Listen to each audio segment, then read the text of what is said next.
তো আয়রাকে নিয়ে একটু বাইরে যাচ্ছি ওর খাবার কিনতে। ওর বাইরের কথা বলছি আর এত খুশিও, ওর খুশি দেখে আসলে ভালো লাগছে। আমার একদম মন চাচ্ছে না যে এখন বাইরে যায়,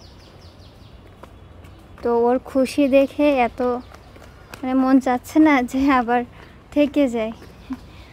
দেখছেন কতটা খুশি ও বাইরে যাবে বলে। বাবা শোনো, তুমি কি খাবা বাইরে যে?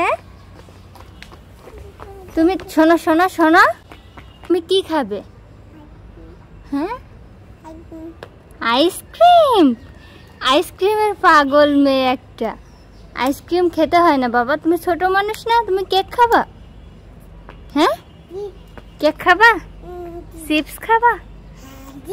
তাই, আর আইসক্রিম খাবে? ও আচ্ছা, আমার হাতটা ধরো তো, ধরো। আম্মু তোমাকে কি কিনে দেব? আইসক্রিম। ও বাবারে, আইসক্রিমের পাগল একদম। আসো যাও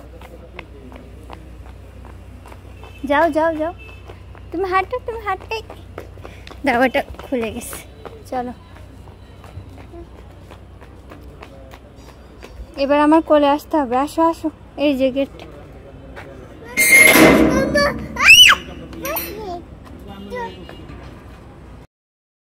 এই তো মা মেয়ে চলে আসলাম হালিম খেতে। আয়রা হালিম খেতে অনেক বেশি পছন্দ করে, আর আমি যে ভাইয়ের কাছ থেকে হালিমটা খাই উনি অনেক মজা করে তৈরি করে, আমার অনেক ভালো লাগে। তো মাঝে মাঝে কিন্তু আয়রা আর আমি বাইরে বের হয়ে এই ভাইয়ের কাছ থেকে হালিমটা খাই। আর ওর বাবা অফিসের কাজের জন্য সব সময় দিনের বেলা সময় দিতে পারে না, বাচ্চাকে নিয়ে আসলে বাইরে মাঝে মাঝে বের হওয়া উচিত। ও দেখছেন কতটা খুশি বাইরে বের হয়ে, ও শুধু এদিকে তাকাচ্ছে ওদিকে তাকাচ্ছে, আমাকে এটা জিজ্ঞেস করছে ওটা জিজ্ঞেস করছে, অনেক কিউরিওসিটি ওর ভিতরে কাজ করতেছে। আর এত বেশি খুশি মেয়েটার দিকে তাকালেই আমার ভালো লাগছে। আসলে আমার শরীরটা আজকে অনেক বেশি খারাপ লাগতেছিল, আমার মনে হচ্ছিল না আমি বাইরে বের হই।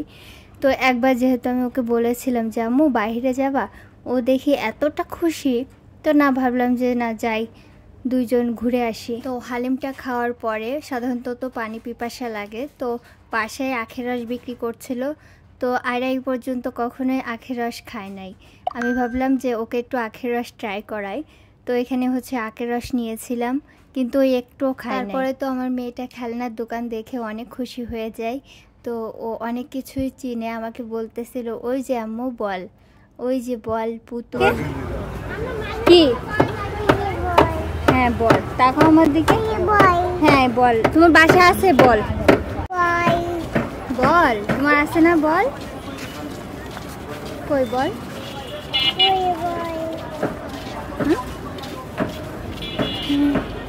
টাটা দাও। তো কিছুক্ষণ পর আয়রা আবার একটা খেলনার দোকান দেখে দাঁড়িয়ে যায় আর আমাকে পুতুল দেখাতে থাকে, মানে পুতুল সে নিবেই। আমি বলছি যে আম্মু পুতুল নিবা? হ্যাঁ পুতুল নিবে, আর সে মহা খুশি। বাইরে প্রচুর নয়েজের কারণে আপনাদের রিয়েল ভয়েসটা শোনাতে পারলাম না। আয়রা ওখানে আমাকে বলছিল যে মানে পুতুল নেবে, এটা আমাকে বোঝাচ্ছিল। দেন একটা খাবারের দোকানে চলে আসলাম, ওর জন্য কিছু খাবার কিনবো। আর আয়রার কাছে যদি জিজ্ঞেস করি আম্মু তুমি কি খাবা, ও আইসক্রিমের নামটাই আগে বলবে। হঠাৎ আমার চোখে পড়লো আইসক্রিমের মতো দেখতে একটা খাবার, তো ওর ভিতরে মেবি চকলেটের মতো কিছু আছে, তো আমি সেটা দিতে বললাম। তো ঠান্ডা তো আইসক্রিম, এর জন্য তো প্রতিদিন বাচ্চাকে খেতে দেওয়া যাবে না। তো আরও কিছু খাবার নিয়ে নিলাম, দেন বাসায় চলে আসলাম। তো এটাই ছিল আমাদের মামের আজকের মিনি ব্লগ। তো আশা করছি আপনাদের ভালো লেগেছে, আর ভালো লাগলে আমার চ্যানেলটিকে সাবস্ক্রাইব করবেন, এবং যারা পেজ থেকে দেখছেন অবশ্যই আমার পেজটিকে ফলো দিয়ে রাখবেন।